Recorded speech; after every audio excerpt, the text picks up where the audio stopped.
નમસ્કાર, સબરવાજ ન્યૂઝમાં આપનું સ્વાગત છે। અમદાવાદના ખાડિયામાં કેસરીયો માહોલ, ભાજપની ભવ્ય બાઇક રેલી યોજાઈ। ગુજરાતમાં સ્થાનિક સ્વરાજ્યની ચૂંટણીઓના પ્રચારનો ધમધમાટ જોરશોરથી ચાલી રહ્યો છે। અમદાવાદ મહાનગરપાલિકાની સામાન્ય ચૂંટણીમાં પણ દરેક પક્ષોના ઉમેદવારો પોતાની એડી ચોટીનું જોર લગાવી રહ્યા છે।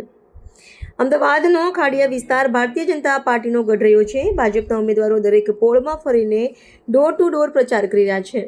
દરમિયાન ભાજપે પ્રચાર અંતર્ગત કેસરિયા બાઇક રેલીનું આયોજન કર્યું હતું, જેને ભારે જનસમર્થન મળ્યું હતું। ખાડિયામાં પંકજ ભટ્ટને રિપીટ કરવામાં આવ્યા છે, જ્યારે ઉમંગ નાયકના પત્ની હેતલબેન નાયકને ટિકિટ આપવામાં આવી છે। જો કે આમ છતાં પ્રજાનું મન અકળ છે। અસહ્ય ગરમીના કારણે મતદાનની ટકાવારીમાં મોટો ઘટાડો જોવા મળી શકે છે। રિપોર્ટર કશ્યપભાઈ ભટ્ટ, અમદાવાદ।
આવા ન્યૂઝ જોવા માટે સાબર આવાઝ યુટ્યુબ ચેનલને સબસ્ક્રાઇબ કરો અને લાઇક કરો, જેથી હવે પછીના દરેક સમાચાર સબસ્ક્રાઇબ કરેલા હશે તેઓને નવા સમાચારની માહિતી મળી જશે।